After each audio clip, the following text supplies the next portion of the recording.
Hello everyone and welcome back to the final episode of Tremor Remastered. Today, like I said last time, we have a few things. First, we're going to go show off our base and what we've done, like to finish it up. Second, we're going to go get ourselves up to 1,000 health, including getting the final armor of the game. Third, we're going to go test out a lot more new weapons I actually made. And fourth and finally, we're going to open the ruin chest and the ice chest with a little bit of context behind that. Followed up with the finale, aka the boss rush and the revelation of the new series. And again, the reason I'm here right now is partially because the base has been expanded a bit, but mostly because to reflect over the entire series as a whole. And this is where we started in the beginning. Our first death right down here. I was removed by a night zombie, or not, maybe first death. But yeah, it's been a good month since I actually started the playthrough. And a lot has changed, honestly. We had our really bad storage in the beginning. And then we made a bunch of houses and stuff with the first few bosses. And we even have our little corn trophy right here. But yeah, that's a spawn, as we see, little NPCs houses over there. I think we're missing a couple NPCs, but most of them are, whatchamacallit, eventual, there's a Halloween one and a Christmas one that you can't really get right now, so we can deal with that. And next, we're going to go to where we set up shop for now there, and some of the new stuff. As you could kind of already see, there's a bit of something familiar if we just go over here.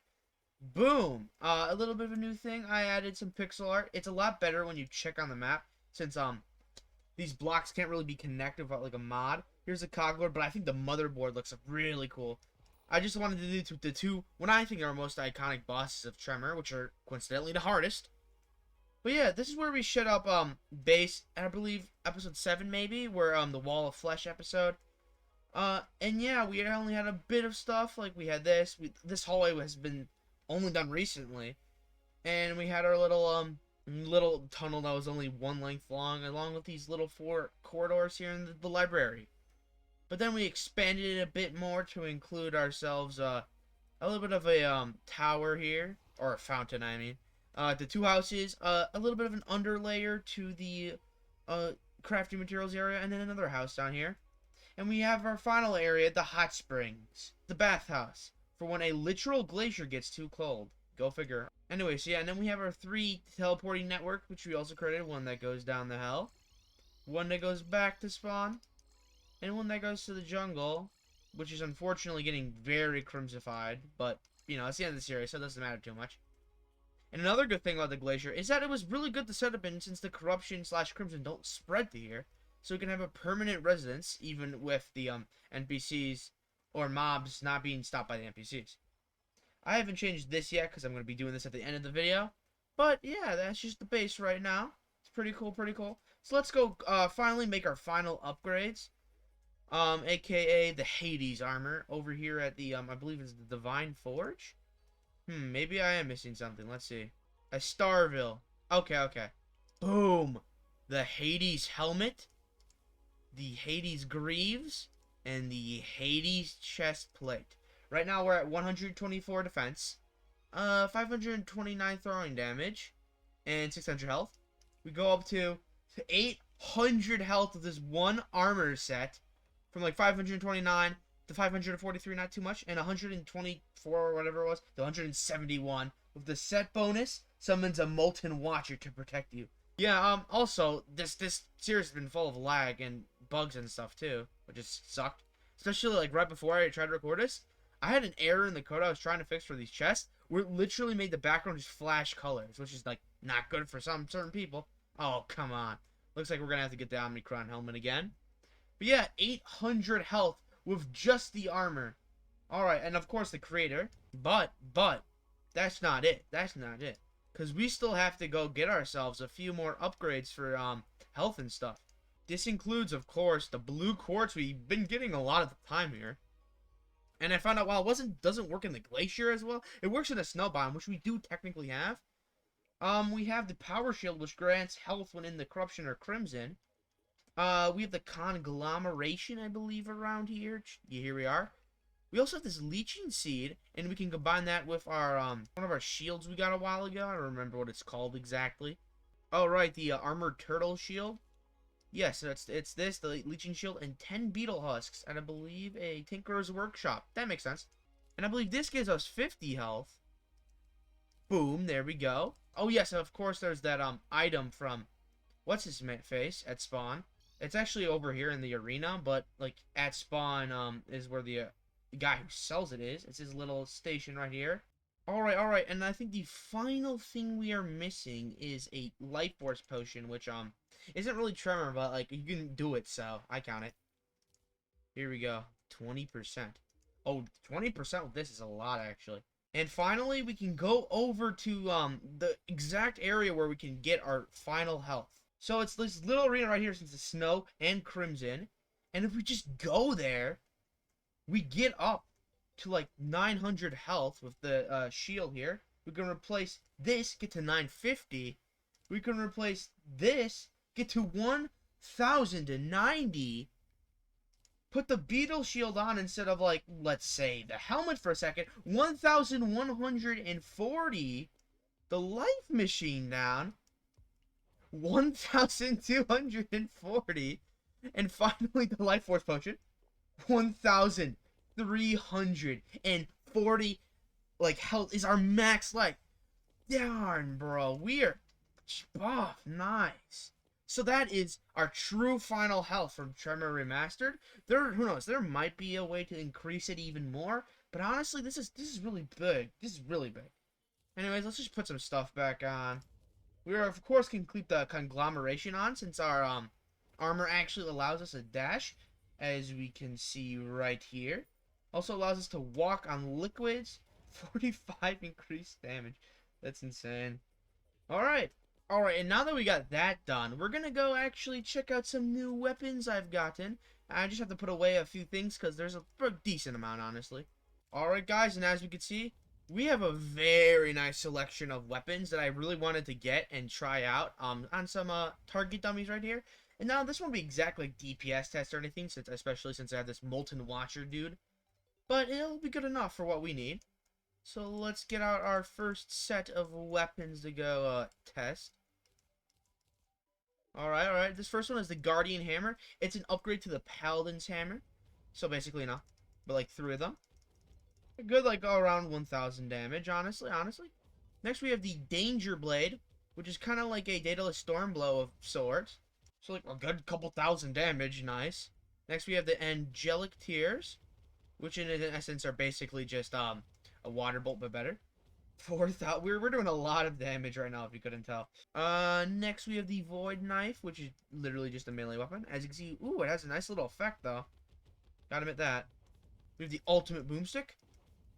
Let's see, you gotta get up close and personal to these guys to get it correct.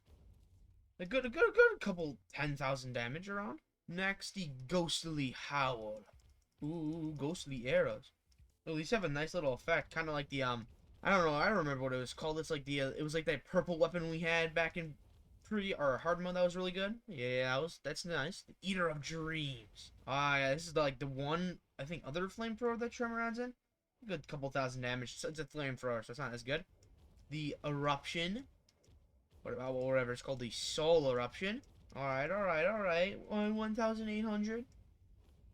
Then Eater of Worlds, which is just a better Scourge of the Corruptor, honestly. I think it's better if like an actual thing it can home on to, honestly. And the Megalodon, which I was recommended, and I could see why it's an upgrade, as you know, to the Mega Shark. It's just insane. Like, geez, even though it's like 5,000, it's really fast still. All right, now we have our next set up here, the Star Blaster, which it doesn't use stars as ammo, but it shoots out these stars like from the Star Raft. All right, a good 2,102 damage. All right, so this is the Alien Blaster. As you can see, it's one of those it's like a, what are they called? The Snake Devourer, but you know, magic, non-piercing stuff. 4,000. Then we have the Crescent, which is just an insane auto fire bow. Like, jeez, that's good. We have the Diamond Beam, which is a last prism, as you can see. So good piercing, honestly. Very good piercing. The Starbound, which shoots at stars. This one uses, I think, white gold bars, which we made a couple other weapons like this. So it's fine. It's not the best, honestly. The white Sakura. This is the upgrade to the blue Sakura. Or, yes, that one. Yeah, I mean, when it does stuff, it's good. So that's good, at least. The Deadly Megavolt is our next weapon. As you can see, it's a... Oh, jeez. It's another bow that acts similar to the Ghostly Howl. But it's still pretty good in damage. Not like the best, but still. Then we got the Booger, the one I was looking forward to. Nice. It's a flail from catalysts and meteorite stuff. Or I should say comet. As you can see, doing a very decent amount of damage. We have the Ocean's Bane next. It's a nice little shark ron thing. Nice. If I can, hopefully I can get this time. There we go, baby. We have the Scorcher next. It has this little kind of strange effect, honestly. Like, oh, it does home in apparently. Oh no, these little things home in, I think. All right. Very interesting and niche weapon. And for our next selection, we got ourselves some cluster flasks with some alchemical weapons. As you can see, it does this little cluster effect. Very nice AoE damage. Alright, that's good. That also just goes as ammo. Then we have the Party's Over, which is an upgrade to like the paint sprayer. The drop from the painter. It's really good for like being a candy bar weapon. Like, jeez. Then we have the M29. It's lethargic, so it's slow, but yeah. Then we have the Executioner's Axe. I think it sets like stuff on fire, and I think cursed flames with this, maybe? I'm not sure. Next we have the Devastator, which I like. When I checked, I was like, bruh. It's a lot better against like army, like not armies, yeah, around like invasions and stuff. Like, look at this, bruh. Next we have the Crystal Hail, which is oh my god, well, jeez, nice. You wouldn't expect it to do the match, but it's doing pretty good. Next we have the Nightmare Sprayer, aka Basic Sprayer's final form. I like the sprayers for Alchemist. I think they're very unique thing. Like, if it did more of that in Tremor, like the original, it would have been a lot better of a class. Next we have the Bloodbath, which is just better, just better Golden Shower. We also have Nimble Obscuration, which is just a sword. I was like, this looks cool. Uh-oh, it doesn't do anything. Garbage. And finally for this set, we have the Moonlash, which is an upgrade to the Flame Lash. I think if we go closer, it gives a more accurate, yeah, there we go. And now we're going to be moving on to our final weapons. I went back a little bit in time to get ourselves some Nova Flask. And by time, I mean more of a going back to the Nova event to do it, then going back in time, literally. But as you can see, boom, pretty good damage, honestly. But yeah, a good 1,000 damage, which is around the thing, or like area for it. The Candy Blaster, which shoots out candy. You can like auto fire like this. Pretty nice, honestly. Then follows up with the Shining Axe, which is an upgrade to the Possessed Hatchet. Not only is it more inaccurate, but it only shoots out one, which is kind of dumb. Then we have an Undertaker, but evolved, apparently? It's really strange, like, because they have the Undertaker and the musket, the weapons you get from, like, beginning of the game when you break the orbs, and you take it to here. Yeah, it does as much as you'd really think it would. Then we have some Royal Daggers, which actually are a really good throwing weapon. Like, Tremor surprisingly has pretty good throwing stuff endgame, at least. And finally, some Super Mana Flasks, since I wanted to get a bit more of Alchemist in. So that's pretty good. With that concludes this part of showing the weapons off, and this will be at a little later point. Now, finally, it's the time. It's time we go open up Ruin chests and Icy chests, or I think it's Ice chest in the files. Now, what I did instead of, like, because I tried to fix the code to make the keys work, but in the end, it really wasn't working for me. So I decided, hey, what's the next best thing? Just making the chests normal chests that don't require keys. So that's what I did. Go down here to the Ruin biome. We can, boom, open up the chests. As you can see, pretty standard chests, honestly. I mean, like, I never thought of this solution. Like last time I was like, I don't know how to do this. Back when I was fighting the Ancient Dragon and stuff, it was really just this simple. Ooh, you also get bronze bars from here. I see. Alright, I mean, you can also make them, apparently. Let's see what's in this one. Ooh, the tome. Let's see if we can get the final one. Because, like, I did cheat these weapons in. I don't remember if I showed that or not. But this is the real way of getting it in. Just changing the code so it works. Oh, here we are. The antique staff. You know, I had to go to this Crimson biome in order to get it. Finally, what I'm actually looking forward to, and I did not cheat in, the ice weapons. Or, like, I think it's weapons mostly. Maybe some accessories. Could be wrong. I don't know. At least I now have a way now if I want to play Tremor in the future. I can actually do this properly without having to cheat in them. Let's go see the one up here, because I already kind of had to test this and looked at this a bit. It was some sword. Let's see. Boom. 12 this. Frost liquid flasks. Nice. I don't think you can craft these, so it's really good. And the frost wind. Someone's a little NATO. Nice. And finally, let's see what we got in this chest down here. And boom. The same thing. Alright, that's still sick. That's still sick. No, if I look on the map, I don't think there's any other, like, area or little... Wait! There is. There is one more little area we can go to get it. Come on, have something different. Have something different, house. Boom! The Frost Guardian. Da-da-da! I don't think we'll go explore anymore for any more of those houses. I think 3 is a good amount. But let's see. The Frost Guardian, 4 defense, equipable, grants immunity to all frost debuffs and 5% increased melee damage and speed. Nice, nice. So that's a good little ending to that little mystery about what are in these chests. It literally, like, puzzled me, like, 4 years ago. I'm like, how do you do this? And then it broke, and I'm like, darn, I could have done this. And finally, I was able to fix it a bit. Like, you know. Although I will say, like, if I ever do this again, I will do some sort of honor system where it's like, if I get a key, I will open a chest, but I won't open it unless I have the key. So now, since we're done with our little tying up loose ends of this series, it's finally time for us to get into Boss Rush. However, I will not be doing events since I think we have enough bosses to do this, and I will not do the Paradox Titan since for what it is, I don't think the Paradox Titan is worth doing. But like every other boss, as we can see right in this chest, we have the spawner for, so we'll be doing that right now.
Alright, everyone, so that was Boss Rush. As I said before, didn't do the events or the Paradox Titan, because, I really don't want to deal with that kind of stuff. Ooh, it's a rich slime.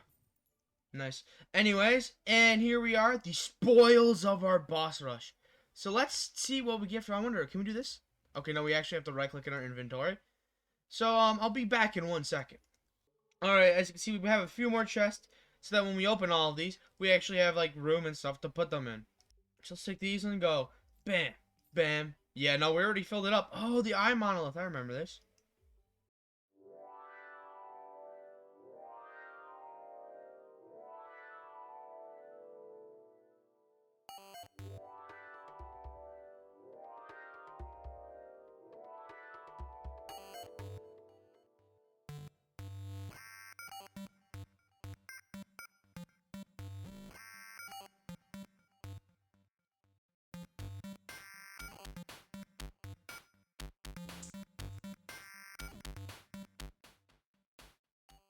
Well, everyone, that about wraps it up for Tremor Remastered.